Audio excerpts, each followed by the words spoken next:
సమర్థ సద్గురు శ్రీ సాయినాథాయ నమః. శ్రీ సాయి లీలామృతము అధ్యాయం 22. దైవ మానుష రూపేణ. దైవం ఎప్పుడు అవతరించినా ఆ రూపం ఎంతో విలక్షణంగా ఉంటుంది. శ్రీరాముని రూపం పురుషులను కూడా సమ్మోహనపరిచేదట. శ్రీకృష్ణుని చూచి సర్వజీవులు తమను తామే మరిచేవారట. దత్తావతారమైన సాయి రూపం కూడా అలానే ఉండేదిట. ఆయనను సగునమేరు నాయకు తన్మయుడే కన్నార్పకుండా చూస్తుంటే, సాయియే పిచ్చివాణిలా అలా చూస్తావేమి అనేవారు. దేని మీద నిలవని మనస్సు సద్గురువు మీద నిలుస్తుంది. అదే ధ్యానం అంటే. వారు మన మనస్సును చిత్తాన్ని అంటే ఇతర ఆలోచనలు హరిస్తాయి. సాయిని తమ గురువు దగ్గర అలానే జరిగిందట. నేను ఆయన పాదాలు ఒత్తాను. అవి చెప్పలేనంత మృదువుగా ఉన్నాయి. ఆయన ఎంతో ప్రసన్నంగా నవ్వారు. ఆ నవ్వు చూడటానికి షిరిడీలో ఎన్ని సంవత్సరాలైనా వేచి ఉండవచ్చు. నేను పరవశించి పిచ్చివాణ్లా కన్నార్పకుండా చూస్తుండిపోయాను. ఆయన ఈరోజు మా భక్తులందరిపైన యోగ దృష్టి సారించారు. రోజంతా చెప్పలేని పారవశ్యంతో గడిచిపోయింది. నీ కాపర్దే తన డైరీలో రాసుకున్నారు. బాబాలో వర్ణించిన అలివిగాని ఆకర్షణ ఉండేది. ఆయన చర్యలు, ముఖవర్చస్సు చూస్తూనే ఆయన బ్రహ్మజ్ఞాని అని తెలిసిపోతుండేది అంటుంటాడు నృపాతి పాటిల్. శ్రీ సాయిని దర్శించినప్పటి తన అనుభవం హేమత్ బంతు ఇలా రాశారు. నేను షిరిడీలో దిగేటప్పటికీ తాత్యా సాహెబ్ నోల్కర్ మసీదు నుండి తిరిగి వచ్చి, త్వరగా పద, భక్తులతో కలిసి బాబా వాడా మలుపు వద్దకొచ్చారు. ఆయన లెండీకి వెళ్ళకముందే పాద నమస్కారం చేసుకుందామన్నారు. నేను త్వరగా బాబా ఉన్న చోటుకెళ్ళి ఆ మట్టిలోనే వారి పాదాలకు సాష్టాంగ నమస్కారం చేశాను. అప్పటి నా సంతోషానికి అవధులు లేదు. నానాసాహెబ్ చెప్పిన దానికంటే కూడా వారిలో ఎంతో గొప్పతనం కనిపించింది. వారి దర్శనమైనందుకు నా జన్మ ధన్యమైనదనిపించింది. వారిని చూస్తూనే నా కళ్ళు చెమ్మగిల్లాయి. ఆకలి దప్పులు అదృశ్యమయ్యాయి. నా జ్ఞానేంద్రియాలు స్థిరంగా నిలబడిపోయాయి. సాయి పాదాలు తాకిన మీదట నాకు కలిగిన అనుభూతి నా జీవితమంతటిలోకి మహాభాగ్యం. అప్పటి నుండి నాకు కొత్త జీవితం ఆరంభమైంది. నా మనసుల్లోని సందేహాలన్నీ నశించాయి. అవధులు లేని ఆనందం కట్టలు తెంచుకుంది. సాయి సన్నిధి మన మనస్సు యొక్క స్థితిని మార్చివేస్తుంది. గత జీవిత స్థితులు అంతరించిపోయి ఇంద్రియ విషయాల పట్ల క్రమంగా వైరాగ్యమదు ఇస్తుంది. కేవలం వారి దర్శనం వలన నేనెంతో పవిత్రుడయ్యాను. సాయి రూపంలో కన్నులు నిలుపుకుంటే ఈ సృష్టి యావత్తు సాయి రూపంగా గోచరిస్తుంది.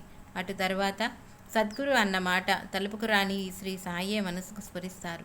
ఊది మనం నొసట పెట్టి ఆశీర్వచనంగా తమ చేయి మన తలపై పెట్టినట్లు దర్శనమిస్తాయి. నార్కే ఇలా వ్రాశారు. మొదట ఏప్రిల్ 1913లో నేను షిరిడీ వెళ్ళాను. ప్రధానంగా నా దృష్టిని ఆకర్షించినవి వారి నేత్రాలు. అవి నన్ను అణువణువునా గుచ్చి చూశాయి. అప్పుడు చావడిలో కూర్చున్న బాబా ఆకారం నా హృదయంపై శాశ్వతంగా ముద్రించుకుపోయింది. ఇంకొంచెం వివరించమని అడిగితే శ్రీ సాయి శరణానంద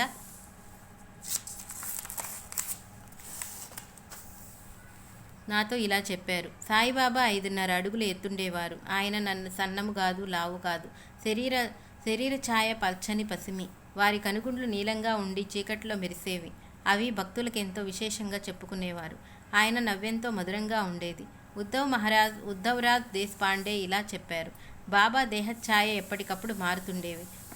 ఒక్కొక్కప్పుడు అప్పుడే తీసిన అరటిపూచ మీద బంగారు రంగు ఎండపడినట్లు ఉండేది. శ్రీ సాయి యొక్క దివ్యలీలలు మనోహరమైన, వారి రూపము అత్యంత పరిశుద్ధమైన సాధు జీవితము ప్రజలందరినూ సుదూర ప్రాంతాల నుండి కూడా షిరిడీకి తరలి వచ్చేలా చేశాయి. ధనికులు ఇచ్చిన కానుకలతోనూ విలువైన వస్తువులతోనూ అక్కడ ఒక సంస్థానం రూపొందింది. కానీ బాబా మాత్రం తమ యొక్క ఫకీరు జీవితంలో ఎట్టి మార్పు రానివ్వలేదు. ఆయన తెల్లవారుజాముని నిద్రలేచి దున్ని దగ్గర స్తంభానికి ఆనుకొని కొంతసేపు నిశ్చలంగా ధ్యాన నిమగ్నులయ్యుండేవారు. ఆ తర్వాత అక్కడే నిలిచి ఏవో భంగిమలు చేస్తూ నెమ్మదిగా యాదేహక్, దైవాన్ని ఎల్లప్పుడూ స్మరించాలి వంటి అరబ్బీ పదాలు ఉచ్చరించేవారు. అప్పుడు తమ దగ్గరికి ఎవరిని రానిచ్చేవారు కాదు. ఈలోపు సేవకుడు మాధవ్ ఫస్లే మసీదు శుభ్రం చేసి బకెట్లతో నీరు పెట్టేవారు. సాయి ఆ నీరు పుక్కిలించి కాళ్ళు, చేతులు, ముఖమో ఎంతో నాజూగ్గా కడుక్కునేవారు. తర్వాత కొంతసేపు కన్నుల మరచి మౌనంగా కూర్చునేవారు. అప్పుడు దినిలో కట్టెలు సవరిస్తూ భక్తునితో ఆ ముందటి రాత్రి తాము ఎక్కడెక్కడి భక్తులను ఎలా కాపాడింది, మరణించిన వారి ఆత్మలు పైలోకాలకి తాము ఎలా తీసుకువెళుతున్నది చెప్పేవారు. ఈ సమయంలోనే వేరువేరు భక్తులకు కలిగిన దివ్యానుభూతుల సంగతి బయటపడేవి. ఒకనాటి రాత్రి బల్వంత్ అనే పిల్లవానికి కల వచ్చింది. కలలో జోగ్ అనే భక్తునితో పాటు సాయి వారింటికి వస్తే బల్వంత్ భిక్ష ఇచ్చాడు. అది కలయే కదా అని ఎవరూ పట్టించుకోలేదు. మరోరోజు అతడు మసీదుకు రాగానే, బాబా, నిన్న మీ ఇంటికి వచ్చాను, భిక్ష ఇచ్చావు గాని దక్షిణ ఇవ్వలేదు, 25 రూపాయలు ఇవ్వు అన్నారు. బల్వంత్ దక్షిణ తెచ్చి సమర్పించారు. మరొక రోజు కపద్దే సాయి పదే పదే చిలిం అందించారు. ఆ పొగ పీల్చగానే అన్ని సంశయాలని తొలగి ఎంతో ఆనందం కలిగింది. ఒకప్పుడు ఆయన ధునిలో తమ చెయ్యి పెట్టి వేరొక గ్రామంలో కమ్మరి కొలువులో పడిపోయిన బిడ్డను రక్షించారు. అప్పుడు ఆయన చెయ్యి బాగా కాలింది. అది చూసి తాచా కంటతడి పెట్టాడు. సాయి నవ్వి, తాచా, ఎందుకు ఏడుస్తున్నావు? 2000 పిడకలు పేర్చి వాటిపై ఈ శరీరాన్ని కాలుస్తున్నా మనం చెల్లించకూడదు. నిజమైన జ్ఞానానికి అదే గీటురాయి అన్నారు. అప్పటి నుండి భక్తుడు కుష్ఠిరోగి అయిన బాగోజీ వారి చేతికి నిత్యము నెయ్యి మద్దించి ఆకువేసి కట్టేవారు. అతను తమ శ్రద్ధను కాపాడుకోవటానికి సాధనగా కాబోలు ఆ గాయం మానిపోయాక కూడా బాబా యావజ్జీవితం అతని చేత ఆ సేవ చేయించుకునేవారు. అది పూర్తయ్యేసరికి ఉదయం 7:30 గంటలు అయ్యేది. మొదటి రోజుల్లో బాబా 3-4 రోజులకు ఒకసారి ఈ సమయంలో బావి దగ్గరకు వెళ్ళి కాళ్ళు చేతులు కడుక్కొని నీరు పుక్కిలించి ఉమ్మి వేసేవారు. కుష్ఠరోగులు ఆ నీరు వంటికి రాసుకునేవారు. ఎందరికో ఆ వ్యాధి తగ్గిపోయింది.